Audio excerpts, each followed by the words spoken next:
Hi, Mark here from PondAlgaeSolutions.com. It's been a while, and this short video I wanted to talk about a current challenge that a lot of people are having across the U.S. right now with their pond management, and it obviously relates to the weather.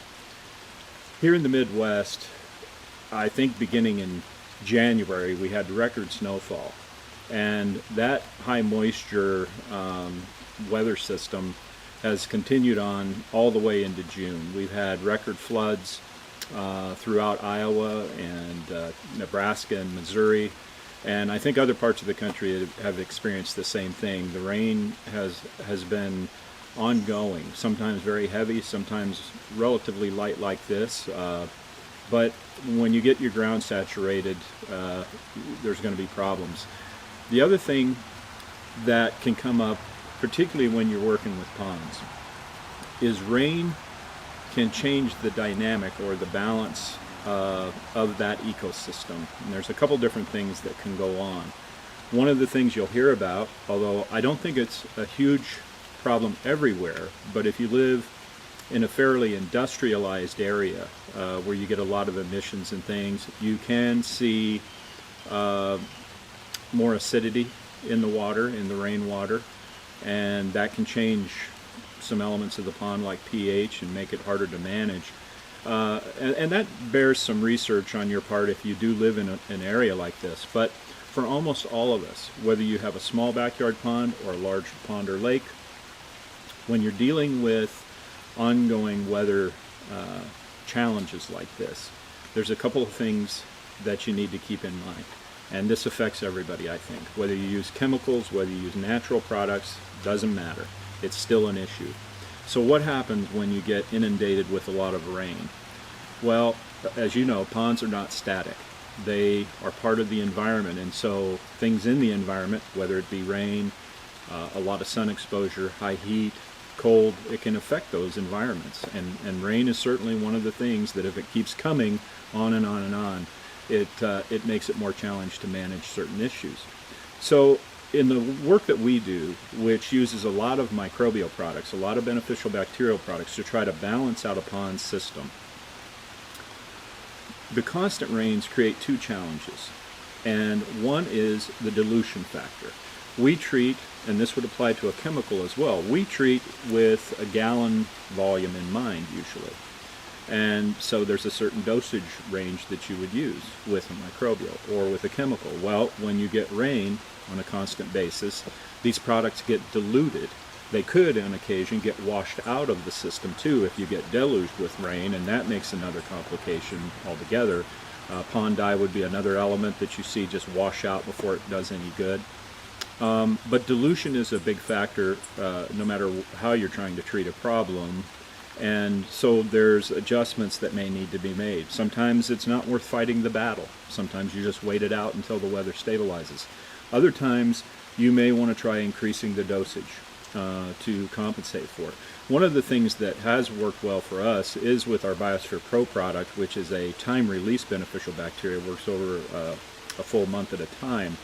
A lot of golf courses use those for irrigation where they're pulling water out of the system. There's some turnover, much like you would have in rainy conditions.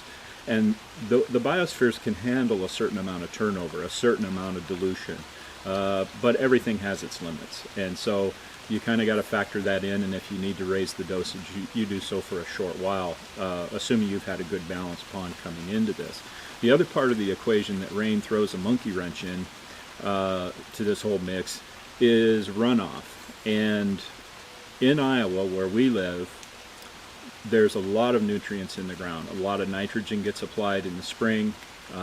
Nitrogen and phosphorus can really spike algae growth. It really is a feeder for such things. As a matter of fact, if you want to do some research and find out what happens each year down in the Gulf of Mexico, there's a dead zone down there that is actually created by heavy nutrients coming down the Mississippi River from the agricultural Midwest. And ultimately there's so much nutrient concentration that the microbes naturally in the ocean will start to try to consume those nutrients, and they start to pull a lot of oxygen out of the water and creates dead zones. And of course we would compensate for that with aeration if it got that bad in a pond, but usually it's more balanced than that. Usually the nutrient levels that you see are nothing like they see in the Gulf with the concentrations. But nevertheless, when you get rains and when you get runoff from fertilized ground, from feeder streams and things like that, depending on where it comes from, could be a community-based area where you have a lot of people living. It could be an industrial area, it could be agricultural, but there's runoff that comes in, and these nutrients will spike algae growth. So not only do you get this excessive infusion of nutrients coming from this rain source that's leading it all into the pond, but then you have more of a challenge of dealing with it because of the dilution.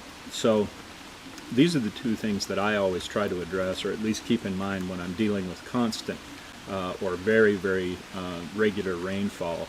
Eventually things usually will stabilize and usually will dry out, and then things kind of return to a more normal balanced state.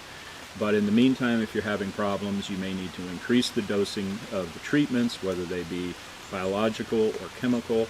You may need to keep an eye on things. And over time, I know it's not as easy to do it. It's easier to say it than do it, but addressing the runoff situation, figuring out ways to route some of that runoff, particularly the nutrient-rich sources of runoff, let's say from ground around, if you can create buffer strips around a pond, things that can absorb and neutralize some of that nutrient-rich runoff would be good.